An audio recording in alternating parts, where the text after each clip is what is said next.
CMR shopping mall మన BHEL సర్కిల్లో మార్చి 20న energetic star Ram Pothineni గారిచే గొప్ప ప్రారంభం. సుమన్ టీవీ ప్రేక్షకులకు నమస్కారం అండి. నేను మీ వెల్లి చక్రధర్. ఇవాళ మనం సెబీ కండిషన్స్ ఏంటో, ఒక్కొక్క ఇన్వెస్ట్మెంట్ మీద సెబీ ఎలాంటి కండిషన్స్ పెట్టిందో మనం చూద్దాం. దాని ప్రకారంగా మనం ఎలాంటి ఇన్వెస్ట్మెంట్స్ చేయాలి, ఎవరు ఏ ఇన్వెస్ట్మెంట్లు చేయాలని తెలిసిపోతుంది. ఇప్పుడు చూడండి, మనం మినిమంగా సెబీ ఏం చెప్పిందంటే ఒక మ్యూచువల్ ఫండ్స్లో 5,000 రూపీస్ లంసమ్గా ఇన్వెస్ట్మెంట్ చేయొచ్చు. అంటే 5,000 is the minimum ticket size in mutual funds మనం లంసంగా ఇన్వెస్ట్మెంట్ చేస్తే. అలాగే నెక్స్ట్ సెబీ కనిపెట్టినది ఏంటంటే స్మాల్ కేస్. ఈ స్మాల్ కేస్లో మనం మినిమంగా 5 lakhs అనేది ఇన్వెస్ట్మెంట్ చేయొచ్చు. సో తర్వాత వచ్చేది ఏంటంటే PMS, portfolio management services. SEBI ఏం చేసిందంటే, ఈ సెబీ పెట్టిన కండిషన్ ఏంటంటే పిఎంఎస్లో మినిమంగా 50 lakhs ఇన్వెస్ట్మెంట్ చేయొచ్చు అని.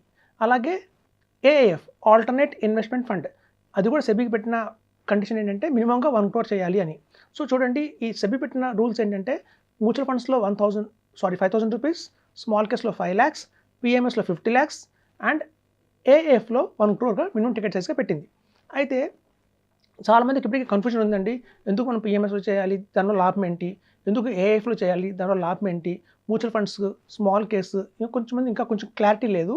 మనం క్లారిటీ కోసం ఒక ఎగ్జాంపుల్తో వెళ్దామండి. ఇప్పుడు చాలామంది చెప్పేది ఏంటంటే, నేను కానీ మన కొలీగ్స్ కానీ ఈక్విటీ చాలా మంచిది, ఈక్విటీలో ఇన్వెస్ట్మెంట్ చేస్తే ఒక లాంగ్ టర్మ్ కనుక మీరు ఉంటే కనుక మీకు మంచి రిటర్న్స్ వస్తాయి, ఒక మంచి భవిష్యత్తు మీకే కాదు మీ నెక్స్ట్ జనరేషన్స్ కూడా ఉంటుంది అని చాలామంది చెప్తున్నారు. సో దాన్ని బట్టి నాకు అర్థమైందంటే, okay, equity is good in compare with మనకి గోల్డ్ కావచ్చు, లేదంటే మనకి రియల్ ఎస్టేట్ కావచ్చు, ఇట్లాంటి వాటిలో అన్నింటిలో కంపేర్ చేసినా కూడా ఈక్విటీ ఈజ్ మంచిది, ఒక మంచి ప్రోడక్ట్ అని చెప్పి మాకు అర్థమైంది. సో ఇలా ఈక్విటీ మాకు ఒక మంచి ప్రోడక్ట్ అని అర్థమైనప్పుడు ఇందులో మనం ఎలా ఎంతమందికి ఎంత ఇన్వెస్ట్మెంట్ చేస్తే అంత లాభం అని మాకు అర్థమైంది. దీనికి మంచి ఎగ్జాంపుల్ ఏంటంటే, ఇప్పుడు చూడండి, మనం ఏప్రిల్ వస్తుంది. ఏప్రిల్లో మనకి చూడండి, మనకి శ్రీరామనవమి వస్తుంది. సో ఉగాది తర్వాత మనకి 9 daysలో శ్రీరామనవమి అంటారు. ఆ శ్రీరామనవమి రోజున చాలామంది ఊళ్ళల్లో ఈ పానకం అనేది చాలామంది చేసి ఫ్రీగా ఇస్తుంటారు, డిస్ట్రిబ్యూట్ చేస్తారు. సో ఇప్పుడు చూడండి, ఒక ఊళ్ళో ఒక పెద్ద డ్రమ్ము నిండా పానకం కలిపారు. కలిపిన తర్వాత వాళ్ళు ఏం చెప్తారంటే, మీరు ఇక్కడ తాగండి, మీరు ఇంటికి కూడా తీసుకెళ్ళిపోండి, ఎంత కావాలంటే అంత తీసుకెళ్ళండి అన్నారు అనుకోండి. సపోజ్ ఒక ఆయన వచ్చి ఆయన ఒక స్టీల్ గ్లాస్ తీసుకున్నారు అనుకోండి. ఆ స్టీల్ గ్లాస్తో పానకం తీసుకెళ్లారు వాళ్ళ ఇంటికి. ఆ స్టీల్ గ్లాస్తో ఉన్న పానకం నలుగురికి ఎంత డిస్ట్రిబ్యూట్ చేయొచ్చు, కొంచెమే వస్తుంది. ఇంకో ఆయన వచ్చారు. ఆయన ఏం చేశారంటే, ఈసారి ఒక చిన్న చెంబు తీసుకొచ్చుకున్నారు. ఆ చెంబుతో పానకం తీసుకెళ్లారు అనుకోండి, ఇంట్లో అందరికీ ఒక టీ గ్లాస్తో సరిపడా పానకం ఇవ్వచ్చు. నెక్స్ట్ ఒక ఆయన ఒక జగ్గు తీసుకొచ్చారు. ఆ జగ్గుతో పానకం తీసుకెళ్లారు. అప్పుడు ఒక్కొక్కరికి ఇంత గ్లాస్ ఆఫ్ పానకం వస్తుంది, అంతే కదా. తర్వాత ఇంకో ఆయన పెద్ద చిన్న బిందె తీసుకొచ్చుకున్నారు. ఆ బిందె నిండా పానకం తీసుకెళ్లారు. ఇప్పుడు చూడండి, ఉన్నది అదే, ఎంత తీసుకెళ్తే అంత. అలాగే ఈ మనకున్న ఈ మ్యూచువల్ ఫండ్స్ కావచ్చు, స్మాల్ కేస్ కావచ్చు, పిఎంఎస్ కావచ్చు, అట్ ద సేమ్ టైం ఏఏఎఫ్, అంటే మనకి ప్రతి ఒక్క కంపేర్ చేసుకుంటే ఈ చిన్న గ్లాస్ అనేది చూసారా, అది మ్యూచువల్ ఫండ్స్ లాంటిది. మనం వేలతో ఇన్వెస్ట్మెంట్ చేస్తాం, వేలు ఇన్వెస్ట్మెంట్ చేస్తే అంతే వస్తుంది మనకి. ఈ స్మాల్ కేస్ అనేది చెంబు లాంటిది, చిన్న చెంబు లాంటిది, మనం అంత తీసుకెళ్తే అంత. సో మీకు ఏంటంటే, ఇప్పుడు చూస్తే మనకి ఈ జగ్గు లాంటిది అంటే పిఎంఎస్. సో వాటి రేట్ కూడా అలాగే ఉంటుంది చూసారా. మీకు చిన్న గ్లాస్ రేట్ ఎంత ఉంటుంది, 100 రూపీస్ ఉంటుంది. అదే మీరు నెక్స్ట్ ఒక చిన్న చెంబు చూస్తే అదొక 200 రూపీస్ ఉంటుంది. ఒక జగ్ కావాలంటే 300 రూపీస్ ఉంటుంది. ఒక పెద్ద బిందె కావాలంటే, చిన్న సైజ్ బిందె కావాలంటే 500 రూపీస్ ఉంటుంది. సో వాటి రేట్ పెరిగింది, సైజ్ పెరిగింది, రిటర్న్స్ కూడా అలాగే వచ్చాయి. కాబట్టి ఏంటంటేనండి, మన ఈక్విటీ మార్కెట్ అనేది ఏంటంటే పానకం బిందె లాంటిది. ఎంత ఈక్విటీ అందరికీ ఎవరైనా ఇన్వెస్ట్మెంట్ చేయొచ్చు, వీళ్ళు చేయాలి వీళ్ళు చేయలేదు అని లేదు.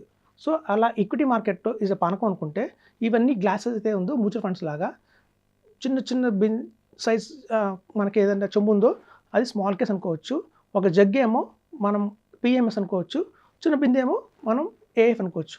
కాబట్టి మీరు అట్లా ఎంత తీసుకెళ్తే అంత. కాబట్టి మీరు మ్యాక్సిమం ట్రై చేయండి. మనం కొంత అక్కడ ఇన్వెస్ట్మెంట్ చేసి, కొంత ల్యాండ్లో అలా గోల్డ్లో కాకుండా ఒక చోట మీకున్న కెపాసిటీ మించి మొత్తం తీసుకొచ్చి ఇన్వెస్ట్మెంట్ చేస్తే మీకు ఈక్వల్ రిటర్న్స్ వస్తాయి. అలాగే రిటర్న్స్ కూడా తీసుకోవచ్చు. కాబట్టి ఫ్రెండ్స్, ఒక ఎగ్జాంపుల్ ఇవ్వడం వల్ల నా ఉద్దేశం ఏంటంటే, మీ అందరికీ తెలుస్తుంది, చాలామంది దగ్గర కెపాసిటీ ఉంటుంది, కానీ వాళ్ళు చిన్న ఇప్పుడు ఆల్రెడీ నా దగ్గర కొంతమంది క్లయింట్స్ కలుస్తారు, వాళ్ళ కెపాసిటీ ఆల్రెడీ 2 కోట్లు పెట్టే కెపాసిటీ ఉంది, అయినా వాళ్ళు 10,000 ఎస్ఐపి, 20,000 ఎస్ఐపి, ₹1,00,000 ఎస్ఐపి వేస్తున్నారు. సో అలా కాదండి, మీ కెపాసిటీ బట్టి ఇన్వెస్ట్మెంట్ చేయండి ఈక్విటీలో, మీకు అంత ఈక్వల్గా రిటర్న్స్ వస్తాయని చెప్తున్నాను. ఇప్పుడు చూడండి, చాలామంది ఎలా తీసుకోవాలి, ఒక మ్యూచువల్ ఫండ్స్ ఎలా సెలెక్ట్ చేస్తామంటే, ఉన్న ఇండియాలో top best 5 mutual funds select చేసుకొని అందులో మేము ఇన్వెస్ట్మెంట్ చేస్తున్నాం. అట్లాగే ఈవెన్ ఇండియాలో కూడా టాప్ బెస్ట్ స్మాల్ కేస్ తీసుకొని ఆ టాప్ బెస్ట్ స్మాల్ కేసెస్లోనే మనం ఇన్వెస్ట్మెంట్ చేయాలి. అలాగే పిఎంఎస్ కూడానండి, చాలా పిఎంఎస్లు ఉన్నాయి ఇండియాలో, దగ్గర 360 పిఎంఎస్లు ఉన్నాయి. అలా అన్నిట్లో కాకుండా ఏదైతే క్వాలిటీ ఉన్నాయో టాప్ 5 పిఎంఎస్ ఆర్ టాప్ 10 పిఎంఎస్లు తీసుకొని వాటిలోనే మనం ఇన్వెస్ట్మెంట్ చేద్దాం. అలాగే ఏఎఫ్ ఆల్టర్నేట్ ఇన్వెస్ట్మెంట్ ఫండ్ కూడా ఇండియాలో చాలామంది ఆఫర్ చేస్తున్నారండి. అలా కాకుండా ఎవరైతే ది బెస్ట్ ఫండ్ మేనేజర్లు ఉన్నారో, ది బెస్ట్ రిటర్న్స్ ఇస్తున్నారో కన్సిస్టెంట్గా అట్లాంటి ఏఎఫ్ని మనం చూస్ చేసుకుందాం. సో ఎప్పుడైతే అలా కనుక చూస్ చేసుకున్నప్పుడు మనకి ఏంటంటే రిటర్న్స్ చాలా బాగా వస్తాయండి. మనకు చాలామంది ఒక అపోహ ఉంది, మార్కెట్లో ఒకవేళ రిస్క్ ఉంటుందేమో, 50 lakhs పెడితే మనకి డౌన్ అయితే ఏమవుతుందని టెన్షన్ ఉంటుంది. ఇప్పుడు చూడండి, మేము మ్యూచువల్ ఫండ్స్ చేస్తాం, స్మాల్ కేస్ చేస్తాం, పిఎంఎస్, ఏఎఫ్ ఇట్లా ఎప్పుడైతే నేను 4 డిస్ట్రిబ్యూట్ చేస్తున్నానో, రీసెంట్గా మనం లాస్ట్ మంత్ బ్యాక్ మన క్లయింట్స్ వచ్చారు. కొంతమంది ఇన్వెస్ట్మెంట్ చేసింది మ్యూచువల్ ఫండ్స్లో, కొంతమంది స్మాల్ కేస్లో ఇన్వెస్ట్మెంట్ చేశారు, ఒక పర్సన్ మనకి పిఎంఎస్లో కూడా ఇన్వెస్ట్మెంట్ చేశారు. సో మార్కెట్ చూస్తే మనకు పడింది. చూడండి, లాస్ట్ మనకి ఒక 1 monthలో మార్కెట్ కొంచెం బాగా వాల్టైల్ వచ్చింది, కొంచెం కరెక్షన్స్ కూడా వచ్చాయి. కంపేర్ చేస్తే ఈక్వల్గానే మ్యూచువల్ ఫండ్స్లో 5% to 6% డిప్ అయితే మనకి సేమ్ అంతే పర్సంటేజ్ స్మాల్ కేస్లో కూడా పడింది, అంతే పర్సంటేజ్ మనకి పిఎంఎస్లో కూడా పడింది. ఇప్పుడు చూడండి, చాలామంది అనుకుంటే భావన ఏంటంటే 50 lakhs నేను ఇన్వెస్ట్మెంట్ చేస్తే ఒకవేళ మార్కెట్ పడితే ఈ పిఎంఎస్లో ఉన్న 50 lakhs 25 lakhs అయిపోతుందేమో, 10 lakhs అయిపోతుందేమో, పెద్దగా భారీ నష్టం వస్తుందేమో అనుకుంటారు. అలా లేదండి. కంపేర్ చేస్తే అలా కనుక ఎవరైతే మార్కెట్లో 3 చేస్తారో వాళ్ళకి బాగా తెలిసి ఉంటుంది. ఇది స్మాల్ కేస్ కావచ్చు, అలాగే పిఎంఎస్ కావచ్చు, మ్యూచువల్ ఫండ్ కావచ్చు. ఎప్పుడైతే మార్కెట్ పడుతుందో వాటి రేషియోస్ ఈక్వల్గానే ఉన్నాయండి, డిఫరెన్స్ అయితే ఏం లేదు. ఎప్పుడైతే బాగా మార్కెట్ బుల్ రన్ వచ్చి ర్యాలీ జరుగుతుందో క్వాలిటీ స్టాక్స్ ఉంటాయి కాబట్టి ముందు పిఎంఎస్ ఫాస్ట్గా గ్రో అవుతుందండి, అది మేము గమనించాం. తర్వాత మనకి స్మాల్ కేస్, అలాగే మనకి ఈ మ్యూచువల్ ఫండ్స్. ఇప్పుడు చూడండి, చాలామంది అనుకునేది ఏంటంటే స్మాల్ కేసెస్ అనగానే smallcase.com వెబ్సైట్కి వెళ్ళి ఏదో తెలిసిన గ్రీన్ పోర్ట్ఫోలియో, ఎల్లో పోర్ట్ఫోలియో చేస్తున్నారు. అలా చేయకండి. ఎందుకంటే స్మాల్ కేసెస్ చాలా వ్యాస్ట్ ఉన్నాయి. మంచి మంచి బ్రాండెడ్ స్మాల్ కేసెస్లో మీరు ఇన్వెస్ట్మెంట్ చేయండి. ఇండియాలో ది బెస్ట్ స్మాల్ కేస్లో ఇన్వెస్ట్మెంట్ చేయండి. అంతేగాని మనం ఏదో గూగుల్లో సెర్చ్ చేసి, ఇప్పుడు చూడండి చాలామంది ఎలా థాట్ వచ్చిందంటే అమెజాన్లో మనం కొంటాం, మన అమెజాన్లో ఒక క్లోత్స్ కొన్నట్టు, అమెజాన్లో ఫ్లిప్కార్ట్లో ఏదైనా ఒక వాచ్ కొన్నట్టు, ఒక సామ్సంగ్ మొబైల్ కొన్నట్టుగా కొంటున్నారండి మ్యూచువల్ ఫండ్స్ కానీ, పిఎంఎస్ కానీ, లేకపోతే మన ఈ స్మాల్ కేసెస్ కానీ. అట్లా ఇన్వెస్ట్మెంట్ చేయకండి. మీరు ర్యాండమ్గా గూగుల్లో సెర్చ్ చేసి మొబైల్ యాప్ ఓపెన్ చేసేసి కొనకండి. ఎందుకంటే ఈవెన్ మన బట్టల్లో ప్రాబ్లం వచ్చినా, ఏదైనా లేకపోతే మొబైల్లో ఏదైనా ఇష్యూ వచ్చినా మనం దాన్ని రిపేర్ చేయించడమో, ఎక్స్చేంజ్ చేయడం జరుగుతుంది. కానీ ఒకసారి రాంగ్ ప్రోడక్ట్లో మనం కనుక ఇన్వెస్ట్మెంట్ చేస్తే, ఫైనాన్షియల్ ప్రోడక్ట్లో ఒకసారి టైం అండ్ మనీ పోయాయంటే మళ్ళీ తిరిగి రావు. కాబట్టి ఏంటంటేనండి, ఇలాంటి జాగ్రత్తగా ఉండండి. ఒక మంచి ఎక్స్పర్ట్ అడ్వైజర్ సలహా మేరకే మీరు ఇన్వెస్ట్మెంట్ చేయండి. ఉన్న వాటిలోకి ది బెస్ట్ చూస్ చేసుకోండి స్మాల్ కేసెస్, అలాగే ఉన్న వాటిలో ది బెస్ట్ పిఎంఎస్ని సెలెక్ట్ చేసుకోండి, అలాగే బెస్ట్ మ్యూచువల్ ఫండ్స్ని సెలెక్ట్ చేసుకోండి. ఎప్పుడైతే మీరు బెస్ట్గా తీసుకున్నారో అప్పుడు మీకు ఆల్వేస్ మీకు బెటర్గానే ఉంటుంది, రిటర్న్స్ కూడా అలాగే వస్తాయి, తేడా ఏం లేవు. చూడండి, స్మాల్ కేస్ కావచ్చు, పిఎంఎస్ కావచ్చు, ఏఎఫ్ కావచ్చు, మ్యూచువల్ ఫండ్స్ కావచ్చు, అన్నీ కూడా సెబీ రెగ్యులేటెడ్ స్కీమ్సే ఉన్నాయి. సెబీ ఒక్క అండర్ ద గవర్నెన్స్ వాళ్ళ ఉన్న ఫండ్ ఆడిట్స్లోనే జరుగుతుంటాయి. కాబట్టి ఇవన్నీ మనం పెద్ద టెన్షన్ పడాల్సిన అవసరం లేదు. ఇన్వెస్ట్మెంట్ పరంగా అయితే ఓన్లీ ఇక్కడ రోల్ ఏంటంటే ఫండ్ మేనేజర్స్ ఎవరు వీటిని రన్ చేస్తున్నారు అనేది మోస్ట్ ఇంపార్టెంట్. ఇప్పుడు చూడండి, మనం మ్యూచువల్ ఫండ్స్లో చూస్తే బెస్ట్ స్మాల్ క్యాప్ ఫండ్ ఉంటుంది, కొంచెం లో పర్ఫార్మింగ్ స్మాల్ క్యాప్ ఫండ్ ఉంటుంది. ఇద్దరు ఫండ్ మేనేజర్లకి అదే స్టాక్ ఎక్స్చేంజ్, ఇద్దరు ఫండ్ మేనేజర్లకి అదే ఎన్ఎస్సి, అదే బిఎస్సి, అవే స్టాక్స్. కానీ డిఫరెన్స్ ఎక్కడ వస్తుందంటే వాళ్ళకున్న టాటిక్స్, వాళ్ళకున్న తీసుకున్న కాల్స్ బట్టే వాళ్ళ రిటర్న్స్ అనేది డిఫరెన్స్గా ఉంటుంది. అలాగే ఈవెన్ పిఎంఎస్లో కూడా అది బెస్ట్ ఫండ్ మేనేజర్స్ ఉన్నారండి. ఆ బెస్ట్ ఫండ్ మేనేజర్స్ తీసుకున్న కాల్స్ బట్టే రిటర్న్స్ అనేవి బాగా వస్తాయి. ఇప్పుడు చాలామంది అడిగేది ఏంటంటే ఈ స్మాల్ కేసెస్ని, పిఎంఎస్ఎస్ని ఎవరు హ్యాండిల్ చేస్తున్నారని. దానికి ఇంకో చిన్న ఎగ్జాంపుల్ ఇస్తానండి. ఇప్పుడు చూడండి, కొంత డాక్టర్స్ ఉంటారు. కొంతమంది డాక్టర్స్ ఏంటంటే ఒక బ్రాండెడ్ హాస్పిటల్లో పనిచేస్తారు.